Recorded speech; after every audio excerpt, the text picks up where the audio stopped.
Premier cabriolet SUV, donc le premier de sa catégorie. Donc la particularité de ce véhicule-là, c'est que sur la Côte d'Azur, vous pourrez rouler et profiter du soleil avec tous les avantages d'un SUV et tout ce qui est franchissement, etc., qui continue malgré tout à avoir. Très attendu chaque année, il est le salon qui regroupe plus de 10 000 m² de produits de luxe. Comme à l'accoutumée, une centaine de supercars et autres véhicules révolutionnaires sont exposés. Pour cette 13e édition, l'accent a été mis sur l'écologie. Lexus, précurseur en matière d'hybridation, présente la RC300H. Réactive et agile, cette dernière est dotée du tout nouveau système Lexus Hybrid Drive. Le Lexus Hybrid Drive est un système très simple puisque le conducteur n'a rien à faire, n'a pas à intervenir sur ce système-là. La voiture gère d'elle-même sur quel mode elle fonctionne, soit le mode électrique, soit le mode thermique. Vous n'avez pas besoin de brancher les batteries pour les recharger puisque le fait de décélérer ou de freiner permet de recharger automatiquement ces batteries. Des batteries qui se rechargent rapidement. Donc c'est un système facile et simple à utiliser. Nous présentons notre dernier coupé RC300H qui est un véhicule full hybride, le premier coupé full hybride au monde de luxe. Particularité de l'hybride chez Lexus, ce sont des émissions de CO2 très faibles, 108 grammes, des consommations très contenues, 4,7 litres, avec des performances de tout premier ordre, 0 à 100 en 8 secondes 6. Et pour les clients les plus exigeants, Monstaka présente une évolution de la Nissan GT-R 35. Depuis 2009, le préparateur de marque voué à la passion décroche de nombreux records. Réservée à un public averti, la supercar laisse derrière elle la Ferrari, la Porsche 918 et même la McLaren P1, avec un 0 à 100 km/h effectué en 3 secondes 8. Ça, c'est une version Nismo, c'est un modèle qui a été fait en série très limitée.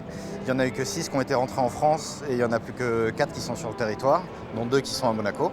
Celle-là, c'est un peu la plus 1 qui est arrivée et qui reste disponible. C'est un modèle qui est fini avant de lancer la nouvelle série, mais c'est un modèle qui est déjà quand même plus performant et plus puissant que la prochaine qui arrivera en septembre. On travaille beaucoup sur ce type de véhicules qui sont vraiment des véhicules tournés axés circuit. On voit au Top Mark à Monaco, il y a beaucoup de customisation, on cherche dans l'esthétique, se différencier. Nous, la clientèle qu'on a, c'est des personnes qui vont, que ce soit une clientèle régionale ou internationale, c'est des personnes qui vont chercher à aller s'amuser sur circuit et faire la différence sur la piste au lieu de faire la différence dans la rue. Donc notre travail, c'est d'augmenter tout ce qui est puissance, freinage, tenue de route. Donc sur des véhicules comme la Nissan GT-R, on va souvent jusqu'à doubler voire tripler la puissance pour avoir des voitures qui font des 0 à 100, des 100 à 200 ou des 200 à 300 qui vont aller battre toutes les supercars actuelles sur circuit. Et si vous n'avez pas la chance de piloter une supercar, il vous suffit de vous diriger vers les célèbres simulateurs Ellipsis. Installés dans un baquet et harnachés, la sensation à bord est incroyable. Les machines sont montées sur vérins hydrauliques à 6 axes, favorisant ainsi l'immersion totale. Les équipes d'ingénieurs de chez Ellipsis viennent de développer une version encore plus racée avec le Sébastien Loeb Racing Team. Le team l'utilise depuis plus d'1 an, Alpine utilise un autre depuis 4 ans. Aujourd'hui, on a 4 champions du monde qui l'utilisent. Donc c'est sympa pour nous. Mais eux ont vraiment travaillé sur le côté aussi technique. Réglage des voitures, voilà. Nous on modélise des circuits, on fait des voitures, mais après eux amènent le petit côté professionnel. Il n'y a qu'eux qui ont les datas, tout ce qu'il faut pour pouvoir les régler parfaitement. On peut faire pied gauche, pied droit parce qu'il n'y a plus de mât au milieu, donc pour les pédales, toute la gestion des pédales, la gestion du volant. On a un volant professionnel dessus, on a les vitesses aux palettes ou les vitesses séquentielles comme sur une voiture de rallye, on a le frein à main progressif, tout en simulation hydraulique, et on a des écrans 32 pouces. Voilà. Et en plus ça, il est compatible presque tous les jeux qui sont sur le marché aujourd'hui.